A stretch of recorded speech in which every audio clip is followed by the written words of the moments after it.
ఏపీలో ఆరోగ్యశ్రీ పథకం 2014 నుంచి 2019 వరకు అప్పటి టీడీపీ ప్రభుత్వం పెట్టిన మొత్తం ఖర్చు 5,177 కోట్లు. జగన్ ప్రభుత్వంలో 2023 నాటికే 8,610 కోట్లు ఖర్చు చేసింది.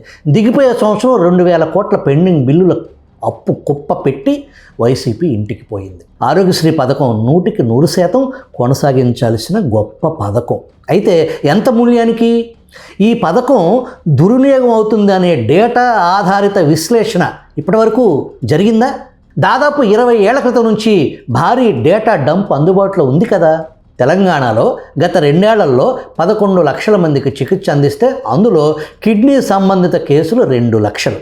క్యాన్సర్ రోగులు కూడా దాదాపు 2 లక్షల డేటాను పూర్తి స్థాయిలో ప్రభుత్వాలు విశ్లేషిస్తున్నాయా? అవసరం లేని శస్త్రచికిత్సలు చేయటం, ఉదాహరణకు హిస్టరెక్టమీ. జాతీయ డేటా అధ్యయనాల ప్రకారం ఏపీలో సుమారు 8.7 నుంచి 9%, తెలంగాణలో 7.7 నుంచి 8% మందికి. 15 నుంచి 49 వయసు మహిళల్లో హిస్టరెక్టమీ ప్రావిలెన్స్ దేశ సగటు 3% కంటే 2 ఎక్కువ. 45 సంవత్సరాలు పైబడిన స్త్రీలు ఏపీలో 20% పైగా ప్రావిలెన్స్ రిపోర్ట్స్ ప్రైవేట్ ఆసుపత్రుల్లో అధికంగా జరుగుతున్నాయని గణాంకాలు తెలియజేస్తున్నాయి. ఫోర్జీ డాక్యుమెంట్స్, డూప్లికేట్ రిపోర్ట్స్ కొదవే లేదు.